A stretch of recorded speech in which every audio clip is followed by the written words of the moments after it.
दोस्तों, आपने औरतों के लिए अलग से स्कूलों के बारे में ज़रूर सुन रखा होगा। आपने औरतों के हवाले से अलग से अस्पतालों के बारे में भी ज़रूर सुन रखा होगा। लेकिन क्या कभी आपने सोचा था कि औरतों के लिए एक अलग से गांव भी हो सकता है? जी हाँ, बिल्कुल आपने सही सुना। दुनिया में एक ऐसा गांव भी मौजूद है जहां पर सिर्फ और सिर्फ औरतें रहती हैं और वहां पर मर्दों को जाना सख्ती से मना है। इस गांव का नाम अमूजा है और इसकी बड़ी ही इंटरेस्टिंग हिस्ट्री है। इस हवाले से बात करेंगे इसी वीडियो के अंदर, लेकिन उससे पहले हमारी आपसे 10% गुजारिश है कि हमारे चैनल को लाइक, सब्सक्राइब और बेल आइकन को दबाना हरगिज मत भूलिएगा। तो दोस्तों, बाकी तमाम दुनिया की तरह अफ्रीका भी एक मेल डोमिनेटेड सोसाइटी थी। दोस्तों, अफ्रीका के मुल्क कीनिया के अंदर एक गांव का झुमकट्टा है जिसको संबूरू विलेजेस कहते हैं। वहां पर भी मर्दों का यही हाल है कि वो पूरी सोसाइटी को डोमिनेट करते हैं और वहां औरतों को दबा कर रखा जाता था। यहां तक कि अगर औरतों के साथ रेप हो जाता तो उनको उनकी सोसाइटी से निकाल दिया जाता, उनको अपनी कम्युनिटी से अलग कर दिया जाता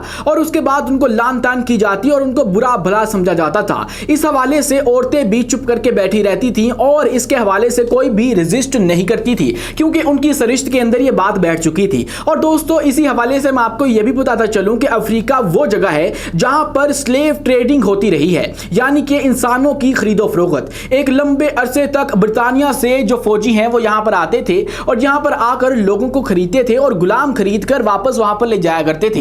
इसका एक स्पेशल रूट था। तो दोस्तों, इसी तनाजुर के अंदर कुछ ब्रिटिश सोल्जर अफ्रीका के कीनिया में इस हिस्से के अंदर आए और यहां पर आकर उन्होंने 14 से ज्यादा खवातीन को सेक्सुअल असॉल्ट किया और उनका रेप किया। उसके बाद से वो औरतें अपनी कम्युनिटी से निकाल दी गई। तो दोस्तों, संबूरू विलेजेस के अंदर ही एक औरत ऐसी भी थी जिसका नाम रुबेका लोलुसोली था, जो कि पॉलिटिकली बहुत ज्यादा लिटरेट थी और उसने सोचा कि मैं क्यों ना इन तमाम तर औरतों की मदद करूं।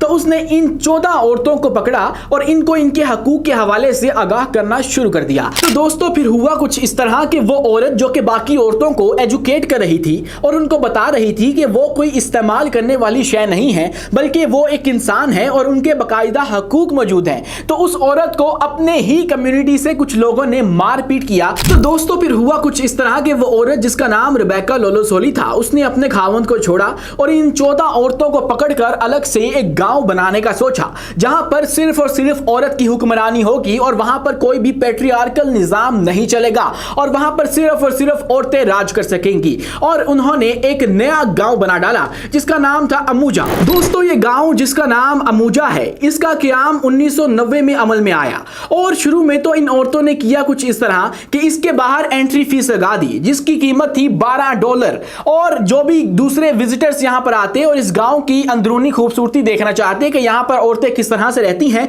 वो उस फीस को अदा करते और उस फीस के जरिए ये तमाम तर औरतों का रहन सहन चल जाता था। लेकिन उसके बाद इन्होंने आहिस्ता आहिस्ता अपना जो फाइनेंशियल डिपेंडेंस है वो कर दी दस्तकारी के ऊपर, हैंडीक्राफ्ट बनाना शुरू कर दिए और मुख्तलिफ जेवरात बनाना शुरू कर दिए और इस तरह इन्होंने अपनी एक अलग से सोसाइटी बना ली जहां पर इनको किसी भी मर्द से कोई भी काम नहीं पड़ता था।